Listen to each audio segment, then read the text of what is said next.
एक ट्वीट ने सब कुछ बदल के रख दिया। जो नेगोशिएशंस बहुत स्मूथली एक रोड पे रवां-दवां थी, वो दोबारा एक ऐसे रोड पर आ खड़ी हो गई जिसमें दुनिया भर के लिए बहुत ज़्यादा कन्फ्यूजन पैदा हो गई।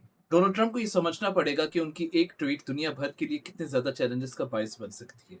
जैसा कि बहुत ज़्यादा रिसेशन पूरी दुनिया में आ सकती है। ऑलरेडी आपने पाकिस्तान के अलावा जितने भी और दूसरे मुल्क देखे होंगे, उनमें महँगाई कितनी ज़्यादा बढ़ चुकी है, उनमें इन्फ्लेशन कितनी ज़्यादा बढ़ चुकी है, मगर सिर्फ़ अपनी ईगो के लिए अमेरिका को मेरा ख्याल है कि इस चीज़ का ख्याल रखना पड़ेगा।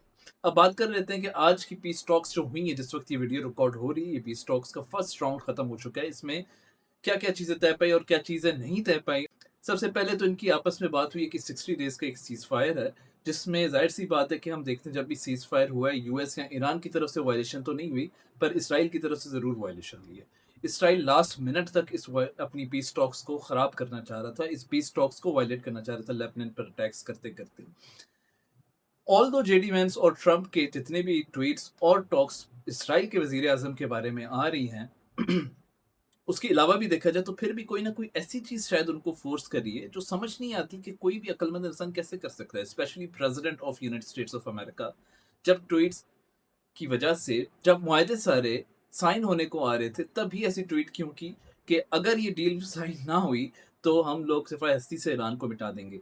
देखिए, अगर ऐसी सिचुएशन होती तो आप कभी इस टेबल पे तो ना आते। हमने हिस्ट्री देखी है, जब भी आपको हिस्ट्री में कभी ना कभी मुश्किल हुई, तो आप टेबल पर आकर ही बैठे। जहाँ आप टेबल पर आकर नहीं बैठे, उनके वज़ीर-ए-आज़म को भी आप गिरफ्तार करके घर से चले जाते हैं। But Iran was not that easy game for you. रही बात इस डील की, तो सबसे पहली बात वही चीज़ जो हम सब जानते हैं, सुनते आ रहे हैं खबरों में कि ईरान के जो न्यूक्लियर प्रोग्राम है, उसके वेपन्स के बारे में एक क्लियर लाइन ड्रॉ कर दी गई है कि वो वेपन्स नहीं बनाना चाहते। ख़्वाह ईरान चाहता है कि उनको अपने पावर के या फिर किसी पीसफुल ज़रूरियात के लिए उसको इस्तेमाल करने की इजाज़त दी जाए। ईरान ने ये भी ख्वाहिश ज़ाहिर की है कि उनके सैंक्शंस में थोड़ी-सी नरमी बरती जाए। ईरान का सबसे बड़ा मुतालबा ये रहा है कि लेबनान में किसी तरीके से पीस को बहाल किया जाए, जिसको बार-बार वायलेट करके इस माहौल को और इस एग्रीमेंट को इज़राइल ख़राब करने की कोशिश कर रहा है। इसी पीस टॉक्स में रीजनल कॉन्फ्लिक्ट्स की भी बात की गई है कि इन रीजनल कॉन्फ्लिक्ट्स को सही तरीके से फेस किया जाए, इन रीजनल कॉन्फ्लिक्ट्स को सही तरीके से एड्रेस करके इसको किसी रिज़ल्ट की तरफ लेकर जाया जाए।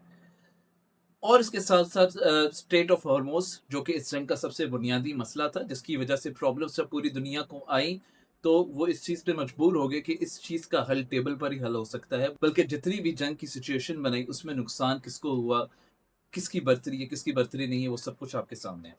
Now it comes to the point कि जेडी वेंस ने भी ये भी ज़ाहिर किया कि 60 डेज़ की जो अपना सीज़फायर हुआ है, इसके बीच में हम लोग कुछ कुछ और भी मुज़ाकरात करेंगे और साथ-साथ हम लोग वाशिंगटन में जाकर इस पे और भी गुफ्तगू करेंगे और कोशिश करेंगे इस चीज़ को जल्द हल किया जाए। जहाँ तक मेरा ख़्याल है देखें, ये तो होना ही था। अ, अगर जब ये इस्लामाबाद में भी दौर शुरू हुआ था, तब भी मैंने कहा था कि ये एक 40 साल से ज़्यादा का कॉन्फ्लिक्ट है, ये इस तरीके से हल नहीं हो सकता। Specially when there is a personality like Donald Trump, जिनका कोई भरोसा नहीं किया जा सकता। We all were expecting, all journalist were expecting, all politicians of the world were expecting कोई ना कोई ऐसा ट्वीट आ सकता है जिसकी वजह से ये दोबारा सेंसिटिव सिचुएशन में जा सकता है, और वैसे ही हुआ।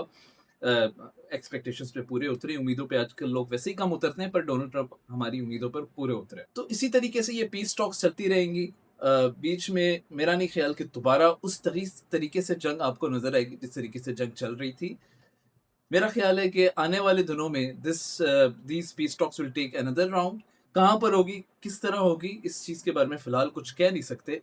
पर अब मेरा ख्याल है कि डोनाल्ड ट्रंप को खुद भी इस चीज़ पर ख़्याल रखना पड़ेगा, खुद भी इस चीज़ का ध्यान रखना पड़ेगा कि जब पीस टॉक्स हो रही हैं, हमें अपनी ईगो को साइड पर रखना पड़ेगा। When you are on table, you should be very careful that you are on equal point. No one is better or above than you.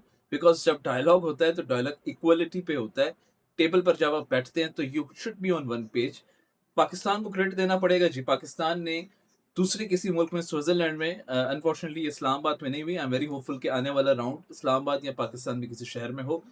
Islamabad ने ईरान और यूएसए को पहली दफ़ा एक रूम में इकट्ठा किया। I think this is the moment to be proud कि हम पाकिस्तानियों ने एक दुनिया की रिसेशन को, वर्ल्ड वॉर 3 ज़रूरी नहीं है कि जंगों का नाम हो, world war 3 can be the situation of world recession, world inflation. جہاں پر نوجوان آلریڈی اتنے زیادہ سفر کر رہے ہیں نوکریاں ڈھونڈنے کی وجہ سے، بزنس کرنے کی وجہ سے، یہ چیزیں اور خراب ہو جاتی ہیں. So Pakistan has somehow post مونڈ اور یو کین سے ایک بلاک انہوں نے بنا دیا ہے کہ جس میں یہ چیزیں رک گئی ہیں. And I am very hopeful that U S and Iran especially leaders of both countries and especially Donald Trump صاحب ذرا ان کا موبائل کوئی لے لیں ان سے، تو میرے خیال میں مذاکرات جلد حل ہو سکتے ہیں، کیونکہ ہر کوئی اپنی سیلف رسپیکٹ یہاں پر ضرور رکھے گا.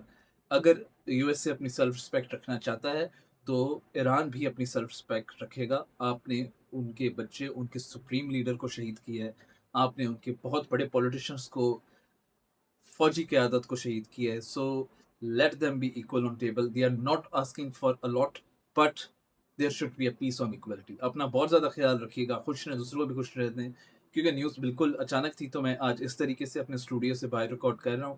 سی you very soon with another episode of چلو سوچیں. اپنا خیال رکھیے گا. اللہ حافظ.